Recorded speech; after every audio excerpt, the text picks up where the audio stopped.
What's going on, people? How you doing? So this is the third episode of Unmapped, and before I get started, I have a couple more updates because I keep changing things on the show, and I'm sorry, but I got to do what I got to do. I got to figure out what I want to happen on this show, and I just want to throw some quick updates your way for what I'm going to be changing this time. So first of all is the length. So I actually got some feedback from a lot of my friends and a lot of people that I know who have been listening to the episodes. And the biggest thing that I got back from people is the fact that the show is a little too long, especially for the average millennial or 20-year-old who's constantly busy or doesn't have the attention span to listen to an entire hour of me and someone random talking to me about random stuff, which is understandable. I mean, this show isn't anyone famous or anyone who's made it, so keeping it short to the point is probably important. So what I'm going to be doing is keeping the show to about 25 to like 45 minutes, somewhere in between there. And so that's the first thing is changing the length, and then the second thing is before I get started with talking to the people who come onto the show, I'm going to actually be giving preface. Yeah, I know, I love that word, preface. Makes me sound smart. But yeah, I'm gonna be giving a little intro to them, or like a little summary on who they are, what they're doing, what their plans are, and just like a general idea of that person. Just to kind of set the pace for what the podcast is actually going to be about. And last but not least, I'm probably going to be getting rid of the intro and outro music, just because of the fact that, one, it's unnecessary. The audio kind of gets messed up with the levels of volume, and honestly, I don't have the best idea of copyright laws, so I don't want to be using anything that I don't, am not allowed to use, and then I get in trouble for using it, and then this gets shut down before I even get it up and running, and all those problems with yeah. So it's an entire ordeal there. So what I'm probably gonna be doing is, just for these couple of episodes, letting it just be the talk, just me talking, and then me talking to the person. And then over the next week or two, what I'm going to be doing is I'm going to probably be working with someone so that I can find intro slash outro for the show in general, something that will be there long term and I'll kind of commit to. I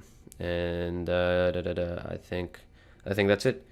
So, a little background on the Hefler for this episode. The big and most important thing for right now is that today he just finished his LSAT. For those of you who do not know what that is the basically the standardized test to get into law school or law program. And he's been studying for the last couple of weeks, just straight, nothing but work, been on the grind. And tonight we actually went out. It's around 2:28 a.m. As I'm recording this. I will be getting it out probably like 4 a.m. and I might as well just finish it while I'm in the process of recording it. But he's a political science and EDP double major. He is 21, and he's had a major impact on the college Republicans for the college that he attends. He's had quite a background in the political world, and I strongly believe that he will have a strong impact on his political endeavors and whatever he does in his future. So with that said, I'm going to let the recording play, and yeah, it's episode 3. Welcome, guys. So yeah, how's it feel finishing your LSAT? That's like we're recording. Yeah, so that's probably the first question is how does it feel finishing your test? Because you've been studying a week straight for that test. I've been studying weeks straight, but I got to back up a little bit. What do you mean you got to back up a little bit? Well, first we're going to give a big shout out here to the Unmapped show for pushing out content at 4 a.m. in the fucking morning. 2:30 to be exact. I mean, right now it's 2:30, but we're just getting started out here. Yeah, this is true. I got to finish this recording and then put it out. But honestly, what I realized is that if I'm not committed to this 100%, it's not like I'm not gonna be doing myself justice. There's no point. You gotta put it all in. It's go hard or go home. Go hard or go home. We need 1,000 true fans, and if we don't got 1,000 true fans, then what are we doing? So I mean, right. So first off, shout out to Unmapped. I never got the whole saying of go hard or go home because I see nothing wrong with going home. Never go home. Second off, Imran brings up my LSAT. I gotta say, I'm chowing down right now. That's the most important thing going on right now. So I'm taking the LSAT today, as we pointed out, as we're pointing out. And what is kind of strange to me is how when I got there, people were like freaking out, like literally like biting their hands off. Like not, you've seen people biting their fingernails off. Mm-hmm. I mean, these people are like biting their hands off. And I mean, really, the point and the basis of a standardized test is that the material is standardized. So you literally know the standard of the test and you know what's about to be on it. Yeah, but I think the reason why people will be stressing out at a test like that is because of the fact that it has such a large impact on, their future, what they're going to do, where they're going to get accepted. And I think that changes everything for who they may become later on down the line. I mean, the implications of your score are huge. I have a lot of above average credentials. I really do. Oh, what a tough guy. No, I'm just telling you. I have a wonderful GPA. I have a lot of contacts. You got friends? I got a lot of friends. The one area that is super, I guess you could say uncertain, is the LSAT. And, I've studied hard for the past 2 or 3 months. And, at this point, I kind of know exactly. I mean, I took the test today, but before today, I kind of knew exactly where I stood. So what's confusing to me is how you have these kids freaking out so hard when the test is literally the same every single time. Well, I mean, no, I know what you're saying. I understand that. But I can also see why they'd be stressed. Like, even though the test itself is standardized, if you think about it, it's like that test is the one that matters. Because every other test is self-administered. They take it on their own time. Even if they did time it, it's, at their leisure. They picked a day out. It happened, and they knew they were going to take it that day. But, like, it was their own, like, from their book or whatever. And, like, they, didn't feel that stress of, like, I'm in a testing room and, I'm going to take it right now. And this is the one that matters. Like, this is it. Yeah, it's... I think the biggest thing is for people, it's like, this is it. See, I mean, that is... that's true to an extent. Less now, believe it or not, because now you can take the LSAT as many times as you want. But I mean, when you're sitting in that room, when you're like I texted you this morning, and I texted a couple people this morning, mm-hmm. and I said I'm about to go on the test. Ice in the veins, fake it till you make it. I'm telling everybody, I'm relaxed, I'm chilling, I'm cold as ice, I'm gonna ace this test. When you sit down and that proctor starts delivering the instruction, your heart rate goes up. Completely different ballgame. It's bound to happen. Yeah, so I'm gonna get the results back from today in about a month. Like a little bit less than a month. I thought it was 2 weeks for like the GRE and the LSAT. It might be different with the LSAT. I get the results back on October 12th. October 12th. Yeah. So okay, so that's about a month. A little bit less than a month. A little bit less than a month. Right. And I'm not that nervous to be honest with you. I think that I scored exactly kind of where I was during the practice tests. And, the practice tests where I was scoring was sufficient for my life. Mm-hmm. I guess we can get into my life, but... Is that where we're going? Off the back? My life is... I guess we can go into my life. All right, let's go. Just dive right into it. Because honestly, this episode was one of the ones where, because of the fact that I'm switching the template of this one overall. I was like, I want to make the 30 minutes as interesting as fucking possible. Well, I told you. I said, Imran, Unmapped will not survive as a 1 hour show. No, it's true. No, you did. You explained that to me, and it's true. I mean, most people don't have the attention span. People are reading tweets that are 14 characters long. It's sad to say, but the media of today has to be like less than 2 sentences. Like, if you're over 2 sentences, you're exorbitant. You're exorbitant. Do you think that's why Donald Trump has surpassed all of his competitors? Just the fact that he keeps it abrupt, to the point, 1-2 sentences, says something, says sad, and then that's it. To the point. I mean, we're not even talking about Donald Trump, but he comes into play here because we're talking about success. We're talking about how to succeed, how to create a successful podcast, and the bottom line here, what we're deducing, is that you have to get right to the point.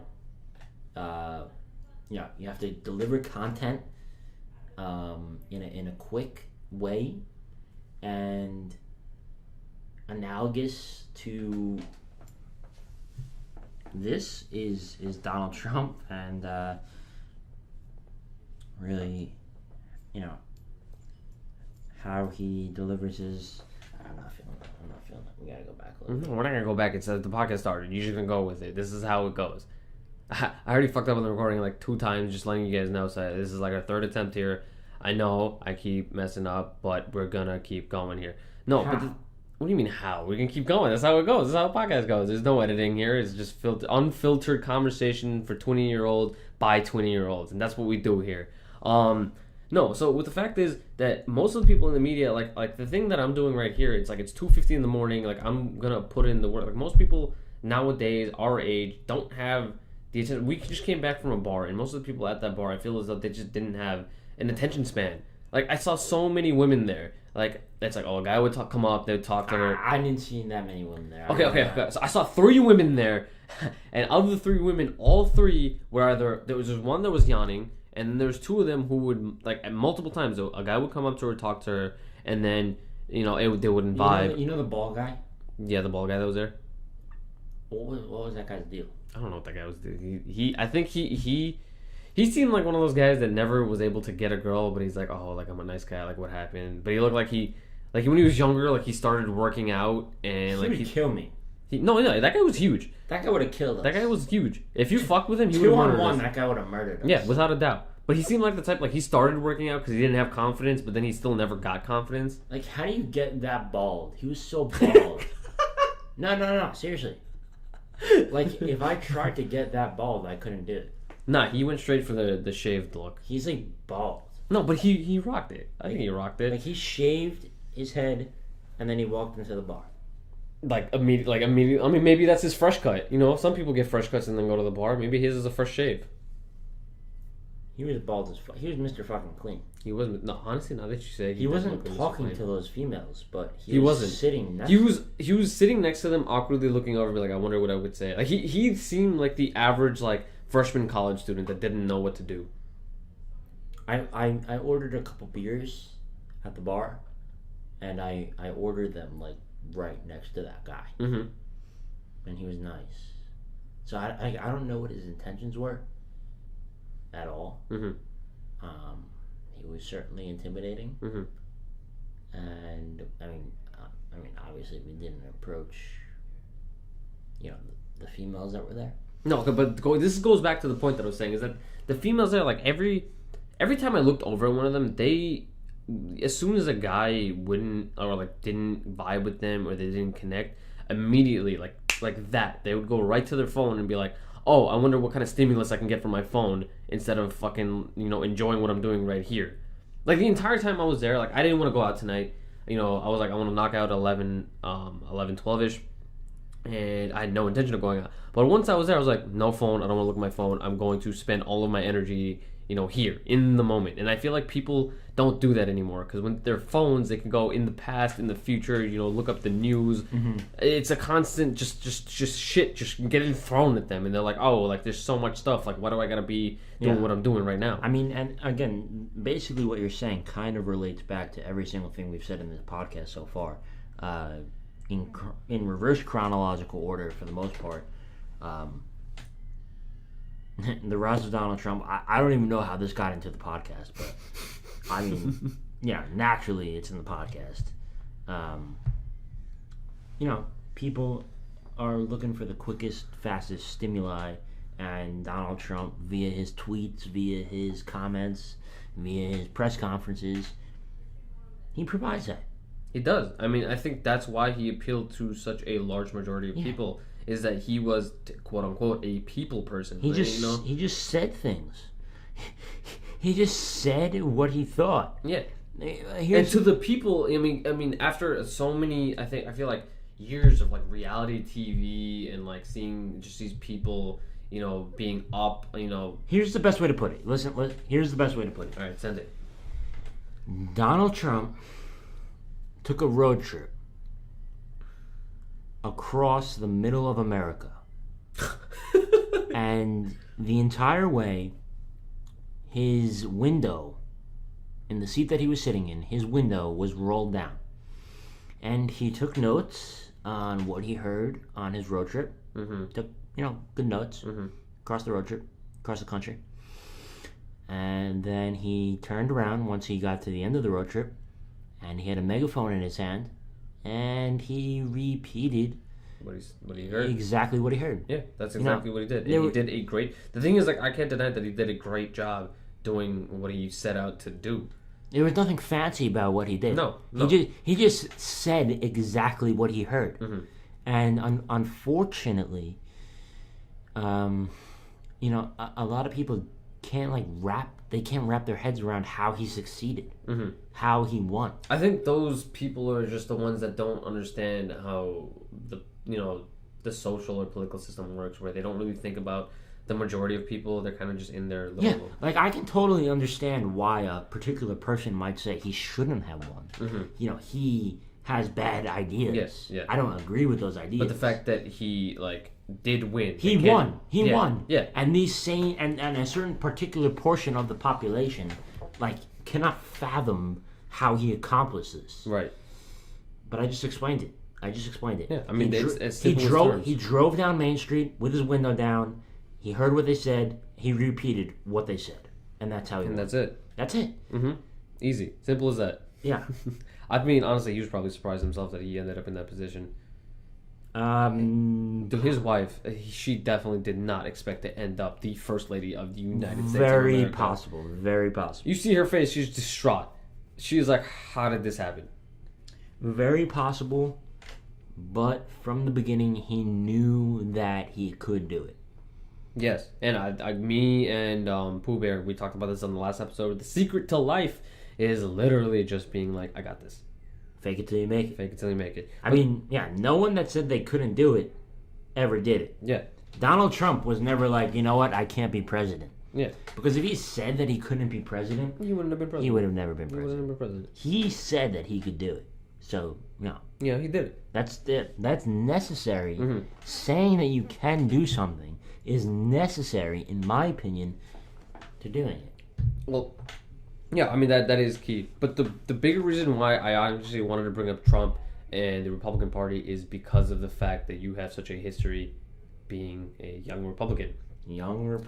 Because of the fact that most people at this age in their life, given the fact that we're around New York City, given the fact that we're on a college campus, given the fact that we are living in one of the most liberal just areas and times where people are always, How could Jeff be a Republican?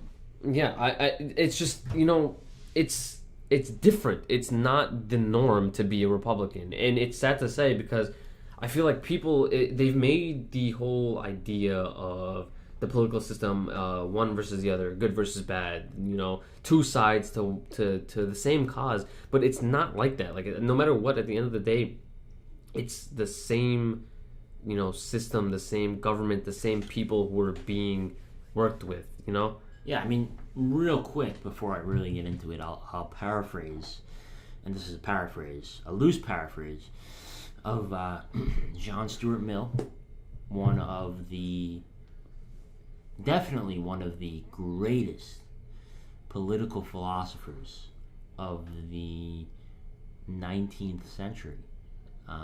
He was around during this, late 1700s, early 1800s, and he basically said that the moment that we begin to absolutely disregard opposing views is the moment that we begin to collapse.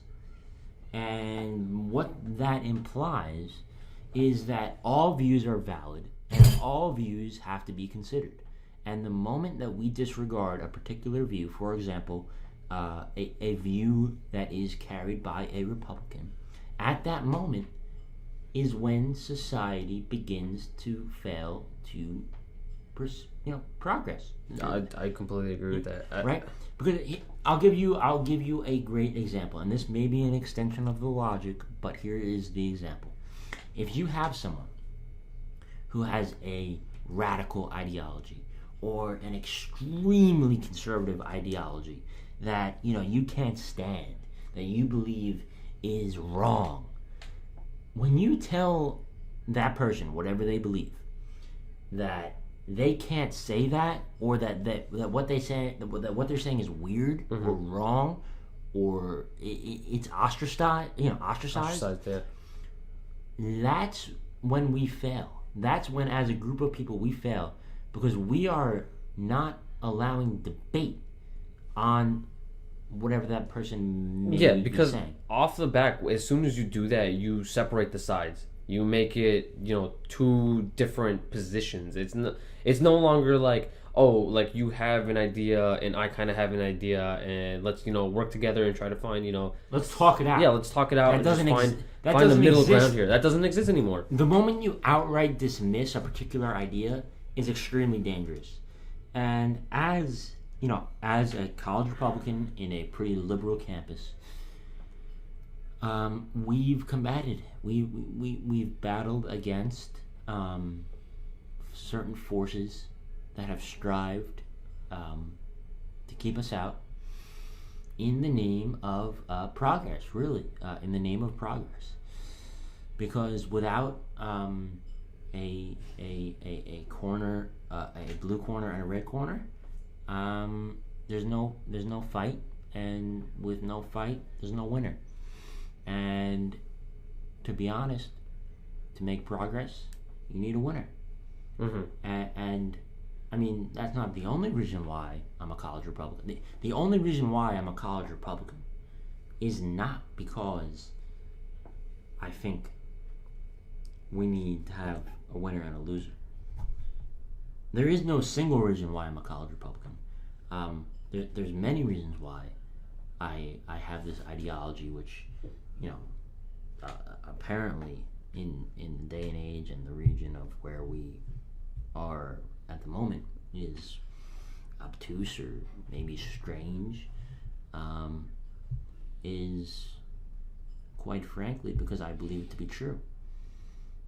I mean, that's actually, that goes into what I want to talk about with the fact that, given the fact that we are so close to New York City, which is an extremely liberal state full of, hippies and people who are just, rights for everyone, marijuana for everyone, all this. Kind of want to go into the background of how you started as a young Republican, why you identified as a Republican, why you believe in that side of the whole political spectrum. I would say one of the fundamental components of my set of beliefs is that I believe humans are a tribal and are a competitive species. You can read Karl Marx, and from him you can deduce that he believes that we are all among equals, and that the proletariat, or whatever you want to call it, is fighting against the bourgeoisie, the elitists. And that's inherently bad, and as a result of that paradigm, we're going to have a revolt. And that's what Karl Marx argued. But I mean, realistically, that's the nature. That's human nature. The human nature is what, being competitive. Human nature is. Oh no, yeah. I mean, biologically speaking, we evolved because we're a competitive species. Yeah. I mean, the ones that are left are the ones that survived, the ones that adapted, the ones that changed and beat everything around them. I mean, if you didn't adapt, you died. Yeah. And to just put that aside and try and create this, like Marx, this sort of like universal theory about human existence, that's just not going to work. Mm-hmm. You know what I mean? Because we're also individual. I believe that we all have this inner like hunger almost to succeed. Yeah. And the second you disregard that, you're just in the wrong. Right. I mean, because the second you disregard our inner human nature, you're beginning to put faith in something that doesn't deserve to have faith. Right. Well, I mean, going into and I talk about this all the time. Like one of my philosophy courses, in my phenomenology course, we constantly discuss the position of the what's it called? The egocentric predicament, or the protagonist complex, or just the fact that when you're a person, you're no matter what situation you're in, you are kind of stuck in your own mind. You can't really think about things from another person's mind. The saying goes, put yourself in someone else's shoes. But you can't really do that, but you can try. And the thing is, I think people now more than ever are lacking that ability to try and put themselves in someone else's shoe. I would agree. I mean, we've only been around for about 21 years. Yeah. But it seems like no one has empathy. There's no empathy anymore. It's like, if you don't believe what I believe, then you're wrong. And no, seriously. No, it's true. Right. So we just had the activities fair, the student activities fair. Mm-hmm. On campus. On campus. Try to get involved in the community here. Yeah. And we had a table next to the college Democrats. And we're friendly with the college Democrats, and they understand that, and we understand that we're friendly with them. We're friendly with them; they're friendly with us. The weird part was like the people, like the random students that would like come up to like our table or their table and just be like, "Oh, like you're next to them." Yeah, and like them. That's the biggest. Like us versus them. I mean, me and you both talked about this. Jordan Peterson mentioned stuff like this all the time. The idea of the hero archetype. And the protagonist antagonist issue, where it's like them, like there's a them in every one of these situations. It's not just like us. Yeah, it's really like the paradigm needs to shift. Like, I don't know what's caused it. I don't think Trump has caused it. If anything, he's an effect of it. I think that's a definitely way more accurate representation. Yeah, I don't think he sought out to be who he is. I think it's just the fact that he saw that this was this opportunity. Yeah. And he took advantage of it. I mean, he's a businessman. He drove down Main Street. He heard what they said. He reiterated it with the microphone. Yeah. He's not a cause. He's an effect. He's an effect. And the effect is because of the way people have been treating one another. I mean, it's really shocking. Like, I mean, given the fact that our community on a global scale is probably one of the most integrated, one of the most well infrastructure, put together. Like our people, our species has never been this together, this well off. It's an extremely neglected fact that like there's never been a point in history where we've lifted people out of poverty at this rate that we have. Mm-hmm. And that's just glossed over. Yeah. It's just not really looked. I mean, people, again, this goes back to one of the first things that I was saying, was that people are like the girls at the bar are immersed in what they're doing and what they have in front of them, and they just keep moving forward. It's not like looking back onto anything or thinking about what they do before they do it. And this goes into something else that I said to you, is that I think everyone should have to take a philosophy course at least one point in time in their lives. If it's not philosophy, the humanities in general, I think, are extremely important. Just for the well-being of the mind. I think that really a lot of our students today, a lot of the people around me, just have no experience in just synthesizing a text, reading a book. But reading between the lines, not just reading it for the fact of reading it. Analyzing some textual composition. Right. It doesn't really exist. It doesn't. And, I don't mean to get political, but, obviously this is an inherently political conversation. When you offer free college, you're lowering the bar. You are lowering the bar. You're saying more people are allowed, they're more capable, and they've met the requirements to be capable of going to certain universities. Yeah, if you make less than this amount of money and you've never been to college, now you can go for free. The Excelsior Scholarship, that's going to literally change lives of probably thousands, if not hundreds of thousands of people from New York City.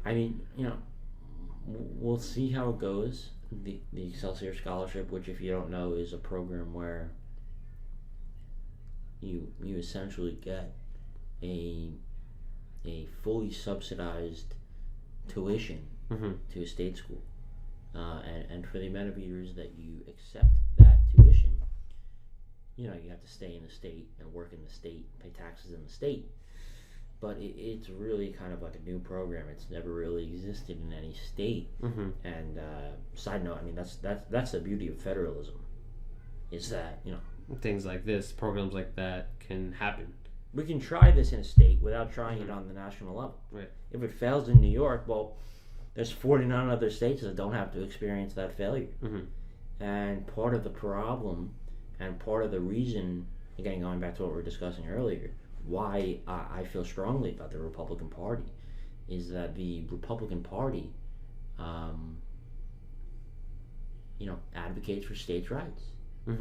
The state governments and the people who live in states, different states around the country, are essentially components of individual laboratories of law. This is a great example. If the Excelsior doesn't work, if there seems to be glitches or whatever in New York, very well, we don't have to try this in 49 other states. Right. That's the bottom line. Right. You can name a million examples. Marijuana. If you look at just the way states that have enacted marijuana reform laws and have legalized recreational or medicinal marijuana, like all the other states are now looking at that, seeing the tax revenue that's happening. Colorado is probably the best example. Just the revenue that's happening from it. They're seeing the progress that's being made, and from that example are making more educated decisions on how to progress in terms of. It's really. It's so critical. It's actually not talked about really at all in the context of politics or government. When you look on, when you turn on the news, or even if you read the Wall Street Journal or the New York Times, the United States of America is really just such a truly unique country in that every state is its own state. When you look at Europe, it's like every state in the United States is almost like its own country in Europe. Right. We're such a huge area, physically. It's honestly outrageous. Physically and ideologically, that and we're in New York, we don't even We don't. We're probably the most different from a majority of the regions out in the United States. We have no idea what people in Kansas, Oklahoma, South Dakota. They live such different lives. We can't even we can't fathom it. We can't fathom how they live, and that's why, to me, anyone that espouses expanding the federal government is naive. Yeah. I don't think it would. I mean, if you take into account how large of a system the United States is, I don't think it makes sense to try to, look at it in like terms like centralized. yes, to centralize it or look at it from just a macroeconomic point of view, where it's like large scale, not little scale. Like it makes more sense to localize things, and this is why I'm very glad that I started taking your perspective on things in terms of reform for just more localized government. Because it makes more sense. It's easier to manage smaller amounts of people. The closer your elected officials are to you, the more they're going to reflect. The more they're going to reflect what you believe. Yeah. And bold prediction, I'll give Unmapped viewers a bold prediction right now. If the trend continues that we're going on, the United States of America will be like 2 or 3 countries within like 40 years. Within 40 years? Yeah. Really? Yes. Why do you just based upon how it's going? Yeah, there's portions of this country that are so polarized, that have such, I mean, just the urban centers of the United States. New York, LA, New York, LA, and then maybe like areas of Texas. Mm-hmm. Those 3 areas are so different from one another that I seriously could see the United States becoming 3 different countries. I mean, didn't Texas want to secede at a point? Yeah. Or recede? Secede. Secede. Yeah, become a different country. Yeah. I mean, that obviously would not. I'm sure there are people down there right now that would. But I mean, just taking into consideration that was a thought that the majority of the state had, or at least some population of the state had, where it's just like we want to separate, just based on their views and get in comparison to the people that were not in Texas. And I think Texas is one that stands out more than any of the others. I think Texan people are very prideful of the state and where they are. Like modern day Texas, in my opinion, is what like 18th and 19th century United States was like. Like back in the 1700s and like the early 1800s when the United States was just getting on its feet. Mm-hmm. Like someone from Virginia or someone from Maine, mm-hmm. I didn't really identify themselves as an American. They identified themselves as a resident of Maine or a Virginian. Right. They identified themselves as a person from that state. So the trend over the past 100 years, from really the time of FDR till now, and Barack Obama, great speaker, pretty good politician, nice family. What he did was he really has socialized and nationalized the United States of America to the point where individual states, in his ideal world, Barack Obama's ideal world is one where there are no state lines. We're just America. And what I believe is that that's just unrealistic, unpragmatic, and mm-hmm. ultimately, if you try and push that envelope, we'll collapse. I think that's probably the biggest reason why Bernie Sanders didn't really make it as far as he could have. I feel like he was too idealistic in his approach with they say reform that he wanted. They say liberals think with their heart, conservatives think with not their heart. Like liberals, like you've heard the term. I think bleeding heart liberal. Yeah, I have. Like they purely think from like an emotional point of view, mm-hmm. and when you bring emotion into an argument, or when you have a principle and it's tainted by emotion, mm-hmm. you lose sight of what's realistic and what you're trying to achieve, and liberals do that too much. So I don't want to generalize it to all liberals, because I think to make it a little bit more specific is the social justice warriors, and that term gets thrown out a lot. It's like that minuscule population of the left or all the way on the right that's the most loud or vocal or wants to get their point across, and I think they're the people who account for what's said for the majority of the group, but then they get generalized and kind of chunked into everything that's said for the group as a whole. Yeah, to an extent I'm guilty of boxing people in, but that's only because I want to win. And to win, you have to be mean. To be honest. No, it's true. Like if you ever read Rules for Radicals. I mean, you basically there's no room for mercy. There isn't in the book Rules for Radicals. There isn't. By Saul Alinsky. If you have the time, read Saul Alinsky's Rules for Radicals. I mean, he's far to the left, and I'm more to the right. But I mean, if you want to win, you kind of have to understand your opposition. And Saul Alinsky basically advocates for the militarization of politics and the really being malicious in the way that you go about going for your goals. Yeah, you really just having no mercy. I mean, no, that's honestly that's probably, and not what motivates me, but it's definitely something that I think about when I do stuff that I do. It's just like I don't see a point in pretending that I'm not hungry. You gotta be hungry, no matter what it is you're going for. That goes back to the human nature. Like if you're not the hungriest out there, you're not eating. You're gonna get eaten. Yeah, you're gonna get eaten. You will be eaten. You're not eating. You're getting eaten. So I think, I think that's definitely that's the conclusion I think of today's episode.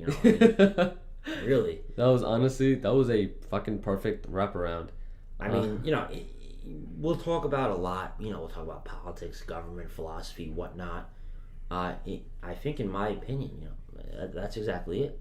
Exactly it. If eat or be eaten. Eat or be eaten. Fucking simple as it is, but that's the saying. I mean, I guess that's it. So. And on that note, thank you for being here. Hey, it's a good night, ladies and gentlemen. 3:20 in the morning, getting shit done. This is Hefler. There's no days off. There's no moments off. You put in the work, you put in the grind, and you get there no matter what. No excuses. Unmapped, ladies and gentlemen. I believe we are signing off for now. But stay hungry, stay eating, and have a good day. Or night. Or Wherever night. you are. Signing off. Peace. Bye-bye.